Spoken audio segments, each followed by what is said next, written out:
Deep state কি জানেন নাকি? জানলেও ভাবতে পারেন আমি জেনে কি করব। করতে হবে আপনাকে আমাকেই। কি করতে হবে পরে বলছি। আগে বলি ডিপ স্টেট নিয়ে কিছু কথা। ভূরাজনীতি বোঝার জন্য এই ডিপ স্টেট সম্পর্কে পরিষ্কার ধারণা থাকা দরকার। ডিপ স্টেট হলো এমন একটি ধারণা যা বোঝায় যে রাষ্ট্রের ভেতরে এমন একটি অদৃশ্য বা গোপন শক্তি কিংবা নেটওয়ার্ক কাজ করে যা নির্বাচিত সরকার বা নেতৃত্বের বাইরে থেকে নীতি নির্ধারণ ও গুরুত্বপূর্ণ সিদ্ধান্তগুলোকে প্রভাবিত করে। এটি সাধারণত সেনাবাহিনী, গোয়েন্দা সংস্থা, প্রশাসনিক কর্মকর্তা, কর্পোরেট লবিস্ট বা ক্ষমতাশালী ব্যবসায়ীদের একটি গোপন জোট হিসেবে চিহ্নিত করা হয়, যারা নিজেদের স্বার্থে বা বিশেষ কোনো এজেন্ডা বাস্তবায়নের জন্য কাজ করে। এই ডিপ স্টেট সরকার বা গণতান্ত্রিক প্রক্রিয়ার চেয়েও শক্তিশালী এবং অনেক ক্ষেত্রেই রাষ্ট্রের নীতিকে নিয়ন্ত্রণ করে। যদিও এটি অনেক সময় কনস্পিরেসি থিওরির অংশ হিসেবে ধরা হয়, তবে কিছু ক্ষেত্রে ইতিহাসে এমন গোপন প্রভাবের নজির আজ দৃশ্যমান। এবার বলি আপনাকে ডিপ স্টেট কেন জানতে হবে। পবিত্র কুরআন নাজিলের প্রথম শব্দ কোনটি মনে আছে? ইকরা। ইকরা অর্থ কি? ইকরা অর্থ পড়ো। এই পড়া মানে শুধু পড়ে যাওয়া নয়, বরং গবেষণা করা, উদ্ভাবন করা, বিশ্লেষণ করা। কিন্তু আমরা কি করছি? আমরা কেমন করে কুরআন পড়ছি? কতটুকুই বা গবেষণা করছি, বিশ্লেষণ করছি? 15 শতকের আগে এবং সেই সময়টাতে কিছু ইসলামিক বিশ্লেষক জন্মগ্রহণ করেছিলেন।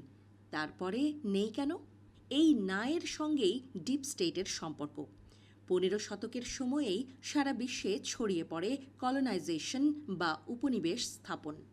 ভারতবর্ষ নাকি আবিষ্কার করেছে ভাস্কো ডা গামা, আর আমেরিকা আবিষ্কার করেছে কলম্বাস। হে আল্লাহ, কত বোকা আমরা! ওরা ন্যারেটিভ তৈরি করে দিল আর আমরা গিললাম। ভাস্কো ডা গামার আগে কি ভারতবর্ষ ছিল না? বিদায় হজের পরেই সাহাবায়গণ, তাবায়েতগণ বিশ্বের নানা প্রান্তে ছড়িয়ে পড়েন প্রচারের জন্য।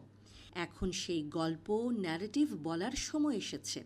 অন্য এক এপিসোডে অবশ্যই জানাবো। তার আগে এখনও যারা চ্যানেলটি সাবস্ক্রাইব করেননি, তারা আমাদের চ্যানেলটি সাবস্ক্রাইব করে বেল আইকনটি অন করে রাখুন। আজকের আলোচনায় ফিরে আসি। 700 খ্রিস্টাব্দেই ইসলাম প্রচারের জন্য এই অঞ্চলে এসেছিলেন মুসলমান বণিকরা। ব্যবসার পাশাপাশি প্রচার করতে থাকেন ইসলাম। আচ্ছা, তাহলে ভারতবর্ষ আবিষ্কার কেমন করে হলো?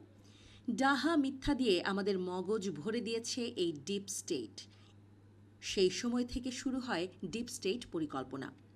যাযাবর ইহুদিদের একটা শ্রেণী সুকৌশলে ঢুকে পড়ে নানা অঞ্চলে, তৈরি করতে থাকে নিজেদের মতো ন্যারেটিভ। কুরআন ভুলে আবুল মুসলিমরা গিলতে থাকে তাদের শেখানো বুলি।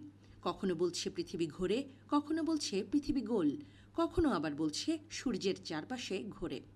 ধর্মীয় ন্যারেটিভগুলো বদলাতে এখন শুরু করছে এলিয়েন গেম। কি যে হবে, কেন যে হবে, কেন করছে সেসব না খুঁজে আমরা বসে আছি ইমাম মাহদির আগমনের অপেক্ষায়। আমাদের কাছে অকাট্য দলিল পবিত্র কুরআন ব্যতীত আপাতত কথা বলাও ঠিক না। এটাই আমরা বুঝতে পারছি না, আর কবে বুঝব? বোঝার আগেই ডিপ স্টেট এমন সব ন্যারেটিভ নিয়ে আসছে যখন আমরা ঘাপটি মেরে বসে আছি। এখন থেকে চলুন ভিন্নভাবে গল্পগুলো দেখি। আজ থেকেই শুরু হোক। এর পরবর্তী অংশগুলো ধাপে ধাপে জানতে আমাদের চ্যানেলটি সাবস্ক্রাইব করে সাথেই থাকুন। আর আমাদের আলোচনার বিষয়ে যদি ভালো লেগে থাকে অবশ্যই কমেন্টে জানান।